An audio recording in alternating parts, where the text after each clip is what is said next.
Wheels were conceived to be more like hot rod cars as compared to Matchbox cars, which are generally smaller scale models of production cars. There were 16 castings released on May the 18th, 1968, originally known as the original Sweet 16. The first one produced was a dark blue custom Camaro. 11 more were designed by Harry Bradley, who was from the car industry and had designed the body of the Dodge Diora concept car and custom Fleetside. Each had tyres with red pinstripes known as redline wheels. In addition to the cars themselves, Mattel produced racing track.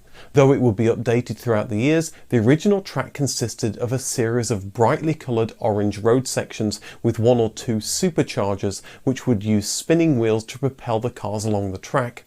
An important feature was Hot Wheels' use of wide, hard plastic tyres that created much less friction and tracked more smoothly than the narrow metal or plastic wheels used on contemporary Matchboxes.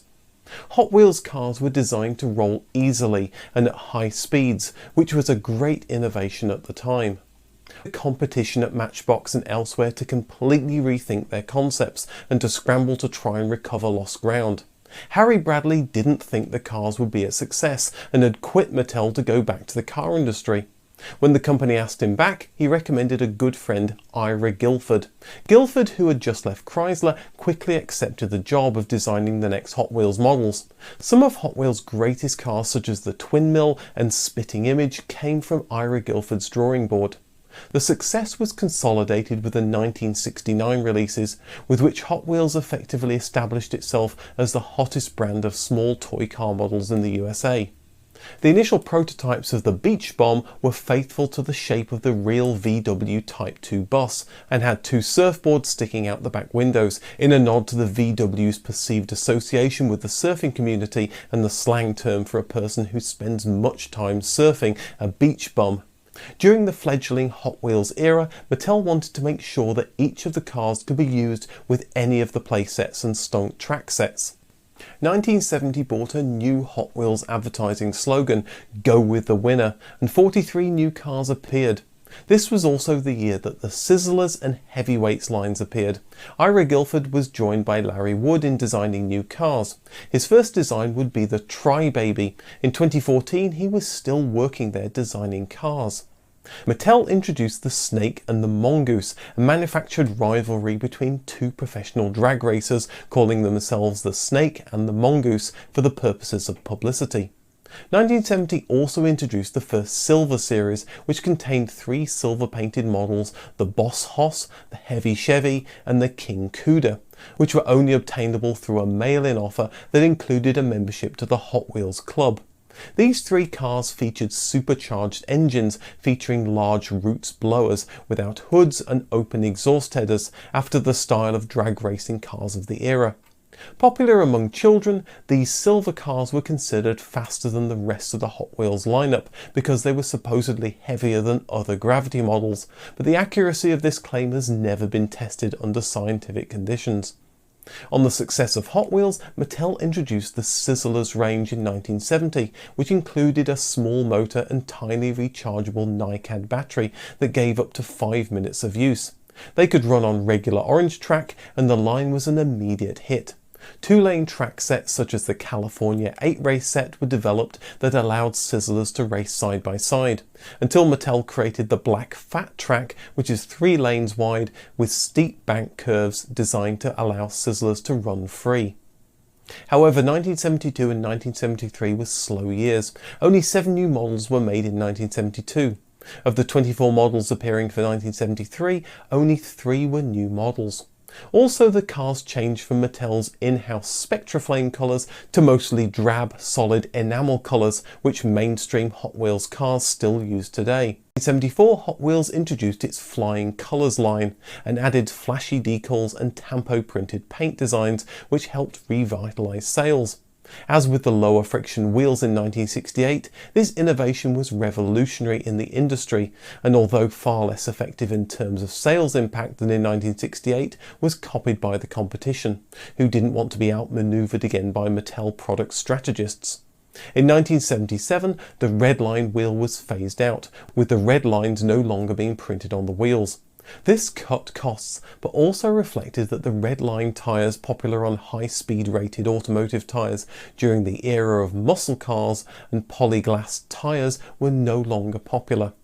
During this period, there was a trend away from wild hot rods and fantastic cars, and a move towards more realistic cars and trucks like competitor Matchbox. Sizzlers 2 was launched in 1976, and night riding Sizzlers the following year that allowed headlights to be turned on or off. Sizzlers were then phased out completely, being replaced by the pullback Scorchers series. In the 1990s, Mattel's trademark on the Sizzlers name had lapsed, and toy company Playing Mantis released a new Sizzlers line of NASCAR stock car models to capitalise on the booming popularity of the sport. In 2011, Sizzlers were re-released as Cars 2 characters.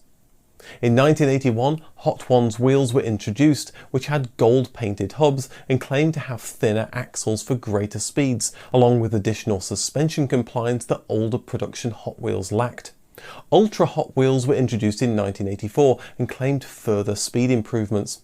Hot Wheels started offering models based on 1980s era sports and economy cars like the Pontiac Fiero or Dodge Omni 024, in addition to their typical hot rod and muscle car style offerings.